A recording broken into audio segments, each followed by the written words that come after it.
Did you see what she's wearing? Yeah, wearing a tracksuit to open house school day is so thoughtless. I'm guessing both the husband and wife could be unemployed. Poor kid. Even if they are unemployed, at the very least they should have worn something other than a tracksuit for the open house.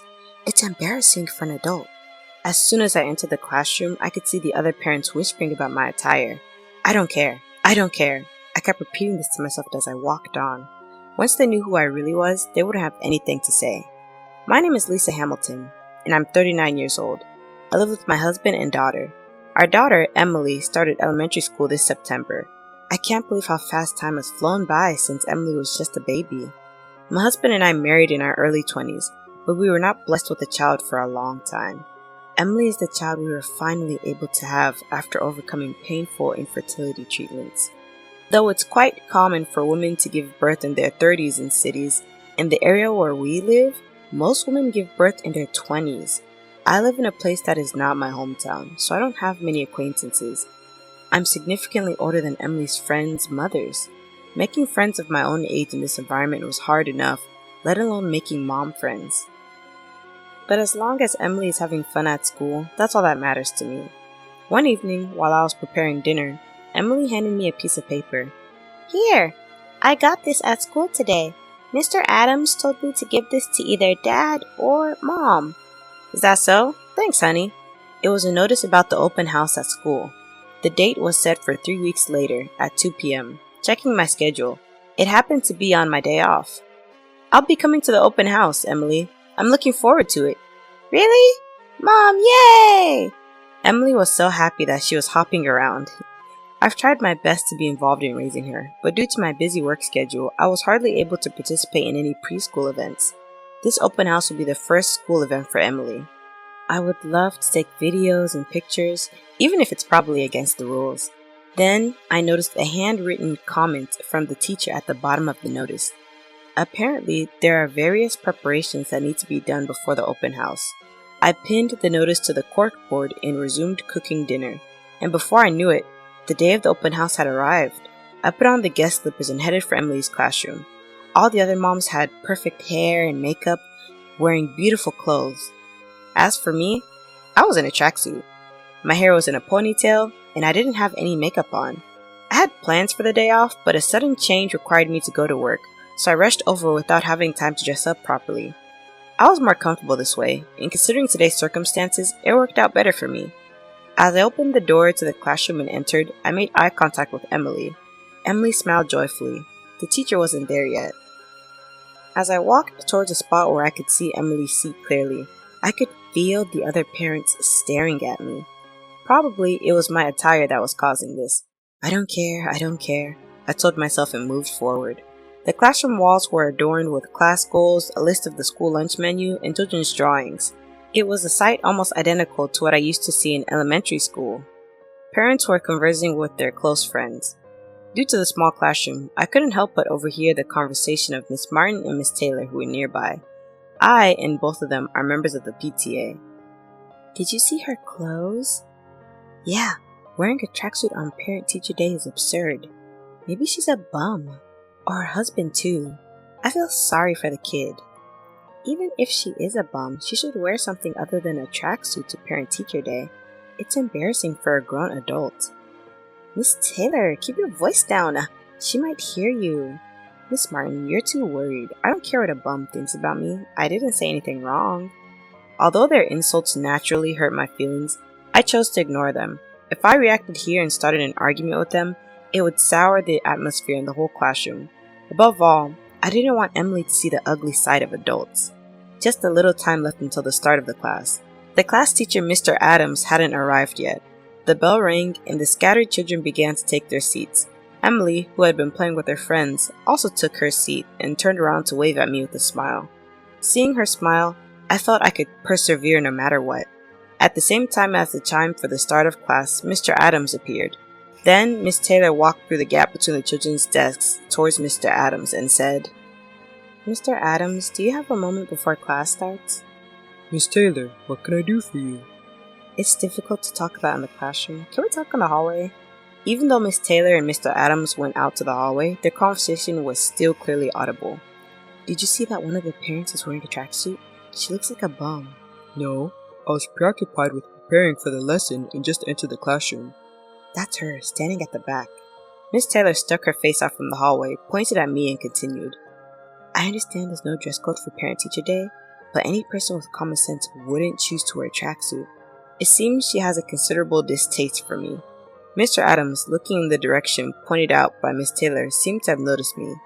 Mr. Adams, are you listening to me? At any rate, as a PTA member and personally, I cannot accept a parent coming to Parent-Teacher Day in a tracksuit. Can you tell her to go home? Mr. Adams froze for a moment after looking at me, then turned pale and said, Miss Taylor, she's not a bum. She's a businesswoman with annual sales of $10 million. The words 10 million caused the children to react instantly, and the classroom began to stir. In contrast to the children, the parents remained indifferent. In fact, many of them were smirking. Mr. Adams, the teacher, glanced at me awkwardly. Mr. Adams, isn't there a mistake? The person in the sweatshirt hardly seems like a CEO making $10 million in annual sales. Miss Taylor, please believe me. She's truly a respectable businesswoman. Miss Taylor wouldn't listen and kept firing back her opinions at Mr. Adams. Miss Martin, who had been watching the scene with an anxious look, left for the corridor, probably to back up Miss Taylor. The kids, seeing that the lesson wouldn't start, got up from their seats and began to play. The parents were telling off the kids in place of the teacher. It was a shame that on the precious open class day, time was wasted on such trivial matters. I gathered my courage and called out to the teacher in a loud voice, Mr. Adams? He popped out his surprised face from the corridor and looked at me. If we continue like this, we won't have any time for the lesson. Could you start the lesson for the kids? You're right. My apologies. Miss Taylor, let's talk after the lesson. Miss Taylor seemed unconvinced, but reluctantly returned to the classroom. Everyone, please take your seats. Let's begin the class. My apologies to the parents for making you wait. Now, our class leader Emily, could you lead us in starting the lesson? Finally, the lesson started. You all are expecting me to teach, right? Actually, I won't be giving the lesson today.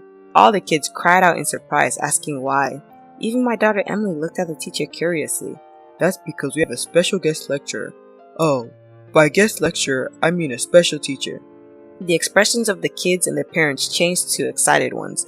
Let me introduce our guest lecturer, Miss Hamilton. Miss Hamilton, please come this way. I started walking towards the podium. Seeing the completely surprised face of my daughter Emily, I couldn't help but laugh. From the back, I could hear the parents murmuring. I wrote my name in large letters on the blackboard and began to introduce myself. Hello everyone, I'm Lisa Hamilton, Emily's mom, sitting over there. Anyone seen the gym next to Central Park? I run that gym along with 5 others. Explaining my job to first graders in simple terms was a challenging task. Even though I had prepared beforehand, I ended up using words the kids might not understand. But thanks to their candid reactions, I was able to quickly revise the complex words into simpler ones. I told them that I'm the COO and my husband is the CEO. I spoke about the trainers, sports doctors, and other professionals we've produced from our gyms. Then a kid sitting in the front row asked why I decided to run a gym. My brother used to be a soccer player. He was very good, but he had a serious injury. Immediately the kids asked why. His soccer coach taught him the wrong training methods. Because of that, he broke both his kneecaps. After that, my brother had to quit playing soccer. The kids reacted differently, some expressing sympathy for my brother, some expressing anger at the coach, others inquiring about what a kneecap is. That's why I wanted to give the right knowledge to those aspiring to be coaches. My gym is not just for training, but also for learning. After finishing my introduction, I could finally move on to the main topic.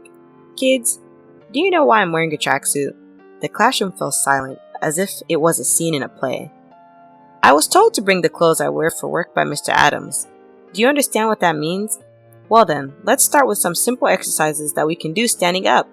I had the children stand up, and while explaining about joints and muscles, we moved our bodies together. Make sure you don't bump your arm into your friend next to you. The children happily participated in the exercise. Their parents watching from the back observed warmly. Raise your hand if your arms are getting tired. Most of the children raised their hands.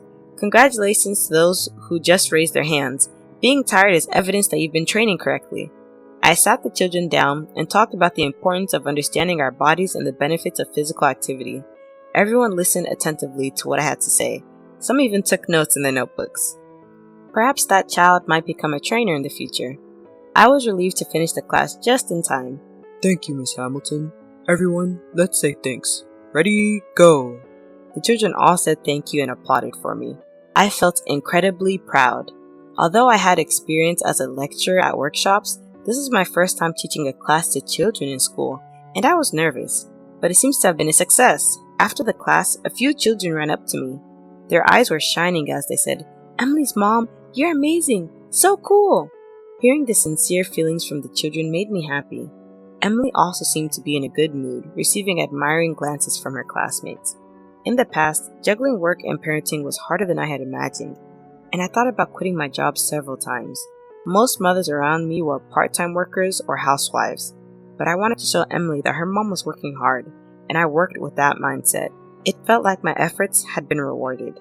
My decision was not wrong. While erasing my name written on the blackboard, I overheard a conversation between Miss Taylor and her son. "Mom, it was noisy before the class started. I could hear your voice throughout the classroom. You were bad-mouthing Emily's mom, weren't you?" "I'm sorry. Mom didn't know about today's class content." "Why can't you wear a tracksuit?" "It's not that you can't wear a tracksuit, but none of the other moms or dads in the classroom were wearing one, were they?"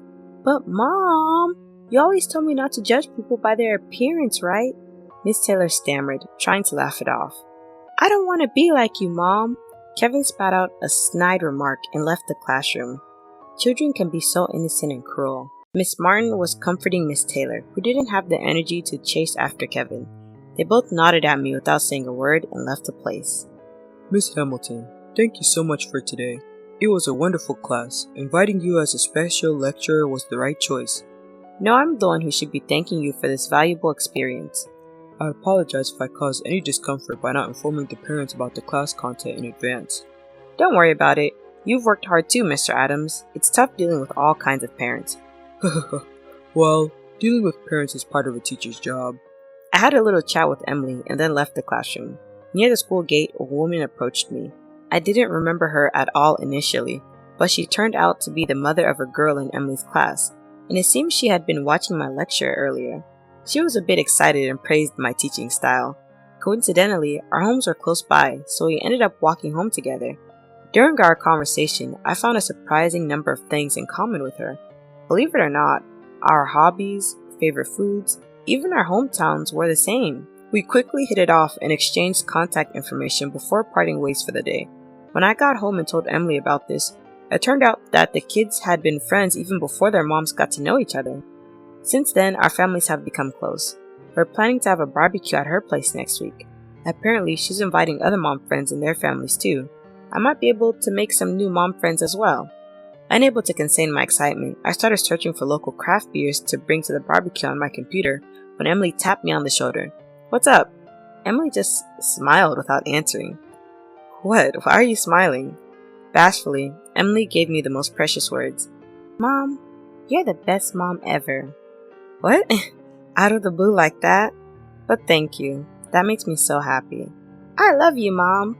With her little arms, Emily gave me a tight hug. "I love you too, Emily." Holding back tears, I patted Emily's head. Thanks to Emily, I felt recharged. That night, as I thought about the upcoming barbecue next week, I fell asleep savoring the happiness of the day.